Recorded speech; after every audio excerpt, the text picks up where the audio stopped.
welcome to another edition of Hard Copy, the program where we bring you the people behind the news. I'm Maupe Ogun. Now, after years of agitations from Nigerians and many civil society organizations, the National Assembly has finally made the details of its 125 billion naira budget public. The chairman of the National Assembly and president of the Senate had promised upon inauguration in 2015 that things will be different.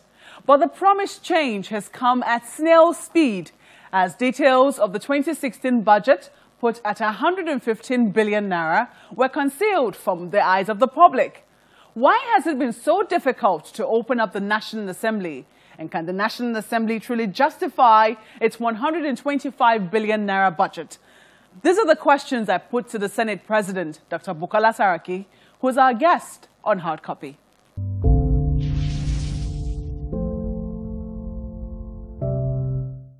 Senate President, Dr. Bukola Saraki, you're welcome to Hard Copy. Thank you. It's my pleasure to be here. Well, you must be very proud that you've been able to finally deliver on your promise that, the budget of the National Assembly will be open. But it's taken a year. You made this promise in 2016 and 2015 as well. But it's not until 2017 that we're getting that promise delivered. Why has it taken so long? And what was so difficult about opening the budget of the National Assembly? Well, it was difficult because, like most, when people are used to a certain process or how things are done, change is always difficult in a way. My view from day one, there's been a lot of noise over not so much, and I think we were not helping ourselves by not opening it, made it appear there was something there that we're hiding. And I had said from the time I was seeking the office that one of the things I would do was to open the NAS budget. And the first budget we had was 2016. But as you know, and we must accept that at the early stages of the Senate, there were issues in the Senate. The different groups, one unity group, in like minds, and we were not together. So, and when you want to take a kind of big, important decisions like this, you need everybody on board, and I think that's what. So once we missed the 2016 budget in January of 2016, which is like 6 months after, we had to wait the next budget cycle, which 2017. And I don't think it's not too bad at all. Did you face any resistance from your colleagues? Well, some were skeptical. Some felt that, we can never meet the aspiration, or will never please the public. We will never please Nigerians no matter what we did. Some felt that, it's been like that for so many years. Why do we want to change it? Different views. But it was trying to convince, and gradually with time, one was able to convince everybody that let's be seen as a parliament that listens to our people, this is the wish of Nigerians. That's what Nigerians want, the overwhelming wish of Nigerians.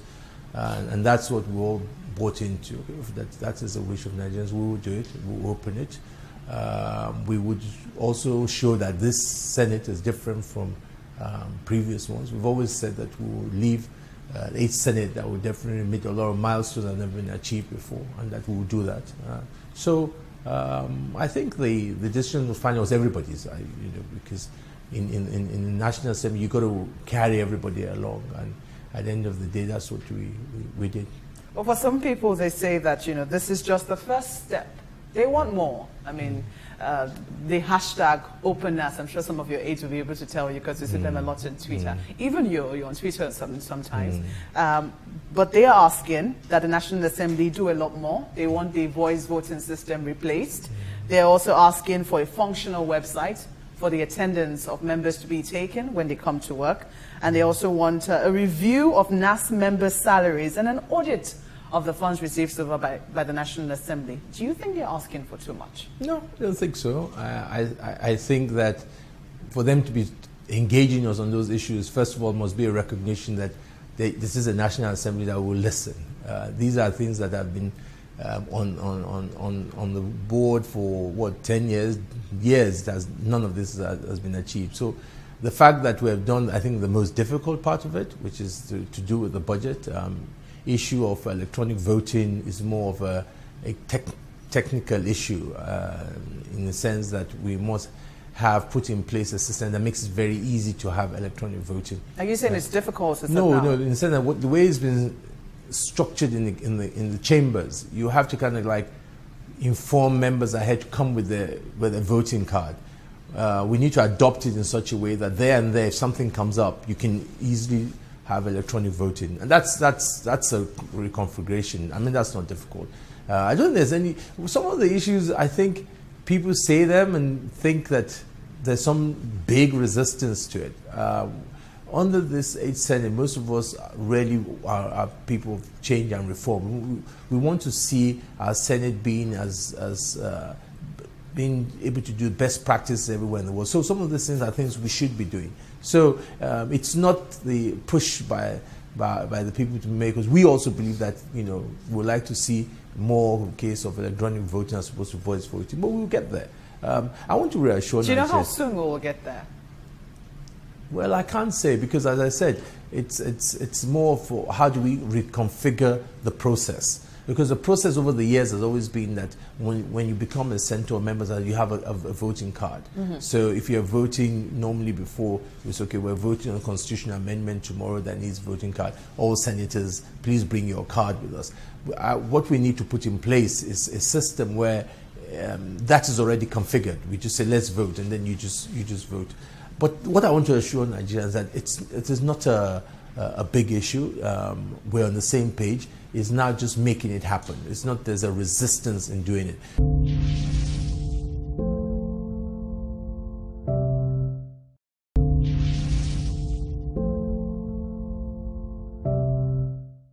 The details are definitely out there. People are very interested in it. A couple of non-governmental organizations are making sure that people are able to understand the highlights of the budget, including media houses.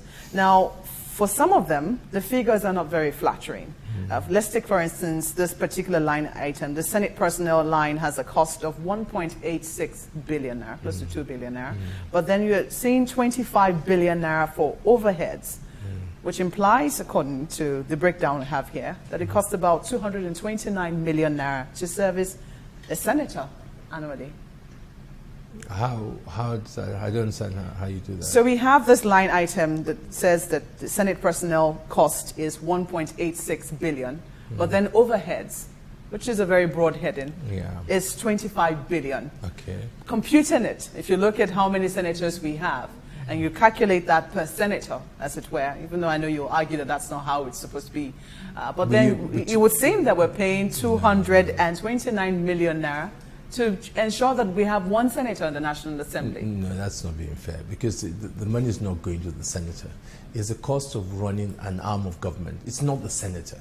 Let's be fair. And I think that in as much as we will take our criticism, I think we owe it, you, me, and we owe a responsibility to get across the right message. That is what it costs to run the legislative arm of government. You don't take the overheads of executive and say this is the amount that it costs to have a president or a vice president or a minister, MD. Let's be fair. That is the cost what it takes to do our own part of the arm of government, passing laws, oversight, and etc. That is the work that it takes. We can say that that's how much it costs to do that. That's a different argument. And then we begin to argue that is that an effective way, the most effective way of passing those laws, of the oversight that we do.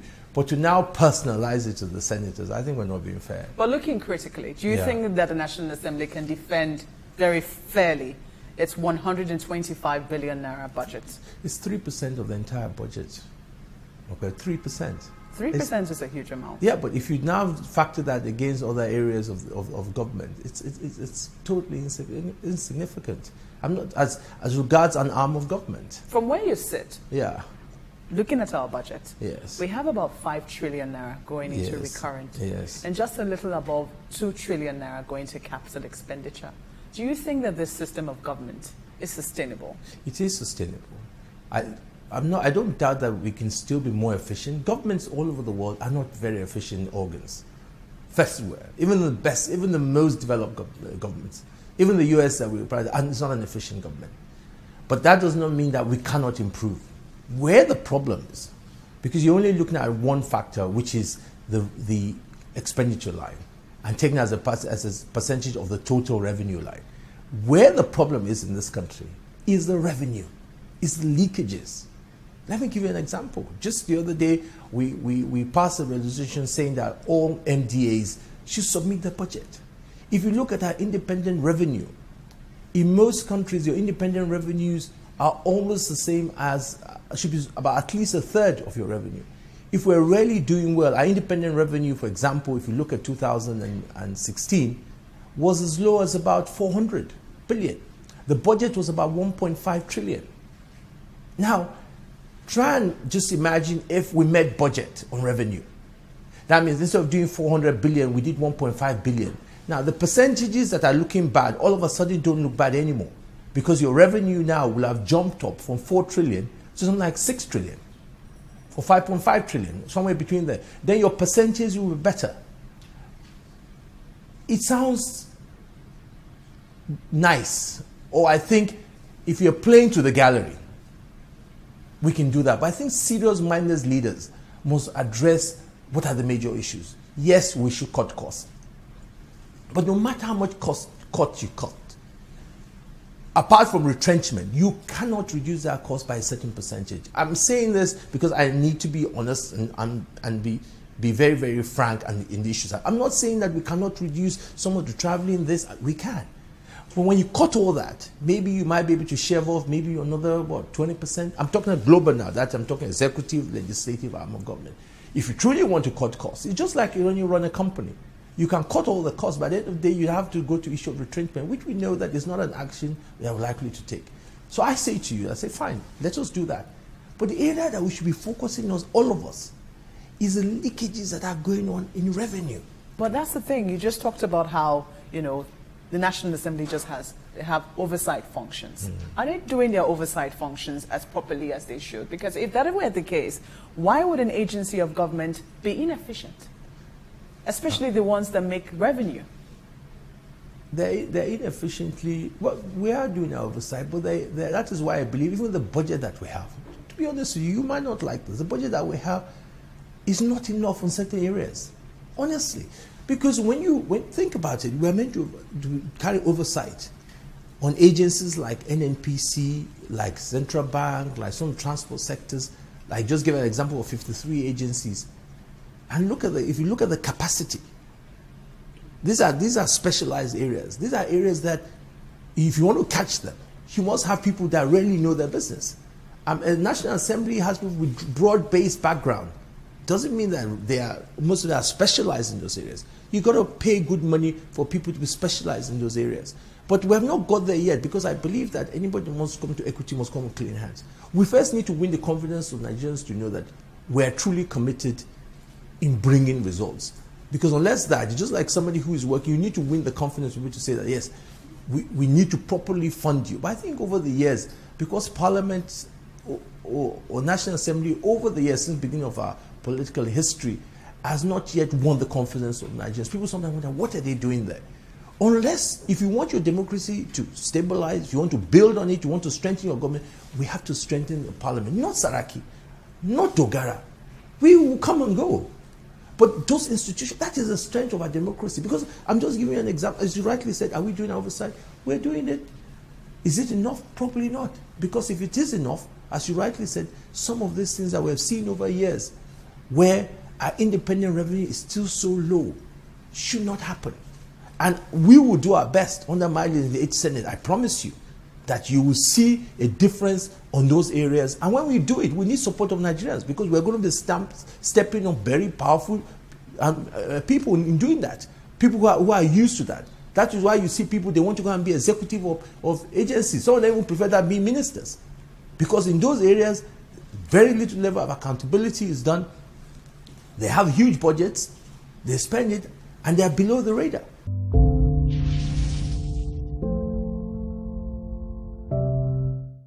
We'll take a break now. When we return, we'll turn the light on the Senate's support for the fight against corruption or otherwise. Just stay with us.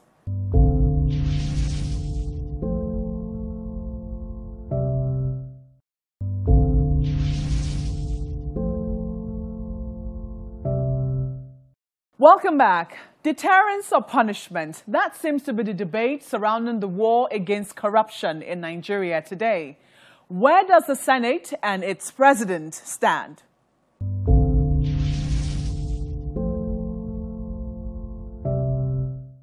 You have also been speaking very recently about, the fight against corruption. You gave a statement which many perceive to be your assessment of the fight against corruption so far. You said, we must fight corruption with sincerity, not fight symptoms. Unlike the 5-minute sensationalism we have now, it must not be based on individuals, but on institutions. Let's fight corruption with sincerity. Now, some say that you're saying that this government lacks sincerity in the manner that it's waged the war against corruption. I think people always try and be mischievous.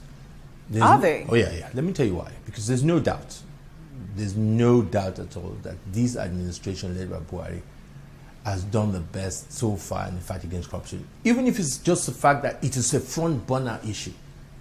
All the governments that have been in the past, you can't argue that on a front burner issue, corruption is a front burner issue today in our society. We're all talking about it. Newspapers, radio, internet, it's an issue. So that already, you have the buy-in of everybody that this is a problem that we must address. That is a political will, and that is an achievement on its own. Now, that is where the political will is coming from. The next is implementation. What I'm saying is, we must complement and look at all the efforts that are required. Yes, a lot of achievement has been done in some of the areas of recoveries and some of the issues they're doing. But as we all know, corruption are people, people that are corrupt are very patient. They can sit 8 years. That's the one I mean by individuals. They can sit 8 years. So when you say... So when I say patient Senate, okay, President Buhari, 8 years. Constitution does not allow more than 8 years. Okay, I'll sit 8 years. After Buhari goes in 8 years, I start my corrupt practice. So what we should do is strengthen those institutions using the political will that we have now, so that even after he's gone, Nigeria will never go back to that position, because we have strengthened, he has left a legacy, we have strengthened the institution.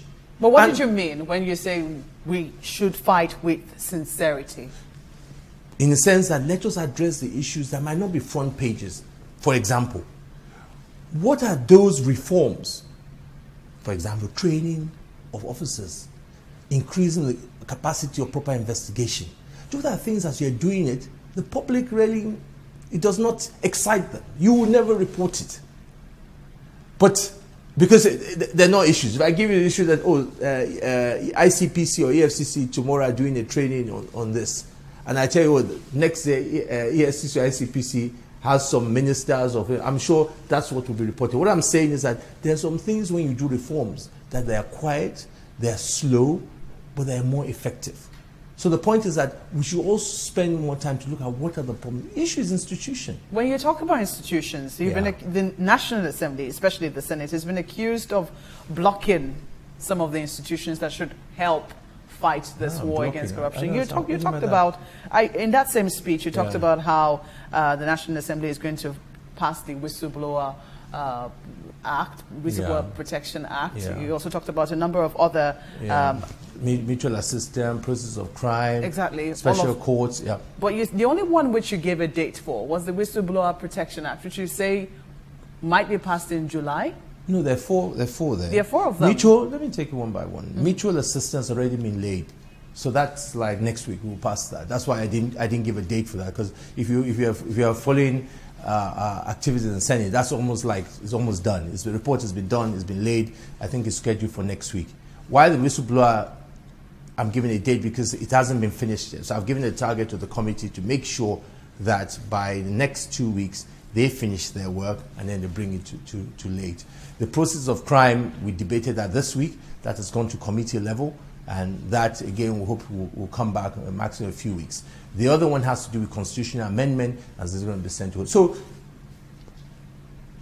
I've just shown the where we are on each of those four bills. The constitutional amendment is going to take a while. The one on special courts. Yes, special so that has to go to constitutional amendment. So I don't know how long. You know how that's a very long process. I don't know how long. Even that one is very debatable. I'm not sure whether it will even pass, because people have very strong views. Some believe yes, it's necessary. Some believe that it's not. So we'll wait and see at that time. But on those three important bills to fight corruption, and I think aside from that, there are more amendments we need to do. My view is that, on which we're going to start working with some of the financial institutions, is to see what else can we do to strengthen the mechanism by which we make it difficult for proceeds of crime to find homes or where they can go. And I think that's an area that... I think that takes me to my next question, because you also emphasized deterrence instead of punishment. Not instead of, as well. As well. See, this is why I say that we should try, all of us, whether executive or legislative, we're all complementing each other. We've all agreed we must fight corruption. So it's not either or. It's not that this is wrong and this is right. What we're saying that we must come from all angles. Let's complement. And I think sometimes when people report, again, people report the fact that it's either or. It's not either or. You can't just say deterrence is the only way to fight corruption. But then when you think about the fact that corruption is pervasive, a lot of people think that, it's a crime against humanity. I think I've heard the Vice President say that. You don't think that, punishment should also be very well emphasized? Very well so. But would that punishment stop the corruption alone? I mean, I don't think so. You see, I always believe that when you are in position of responsibility, you got to weigh your vision, your idea of what is good for the country. Sometimes not what is popular and you will get people to clap for you. Where at the end of the day, years later, it might not be the best. I'm not saying that carry on with that. But if we're going to get to our promised land is a country where we have minimized corruption, you must do both. In other societies, take where in Europe or anywhere, even if you took money to a government official, what's he going to do with it? He can't go to a bank. Where's he going to put it? So even that at all, you thinking about it will never happen. The idea would never even arise. But then, if after doing that, you still have those who are dead in committing those crimes, yes. But a lot of people, you will find out that it is even the opportunities that create, even if in your own household, and you have your driver who every time you take him out, money is there in the car for him to look at, to tempt him. Some of them you will find when you say somebody is honest, it is also by practice. So the point I'm saying, yes, we must punish. We must punish heavily. At the same time as we're doing that, we must also carry out certain reform. If you look at, do survey, civilized societies, it's the two. When you see civilized societies now saying banks close this account, close that account, they didn't stop sanction. Sanction is still going ahead.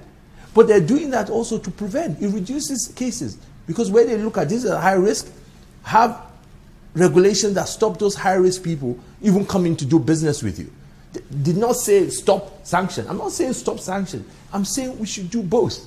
Because in civilized societies where you have seen success in corruption, it's a mixture of both ways. And that's the point I'm saying. So it's not a point of either or. I'm not saying don't sanction. Don't. That would be so unfair to say that. We must sanction. But as we sanction, we must also look on the long term. What else do we need to do as well?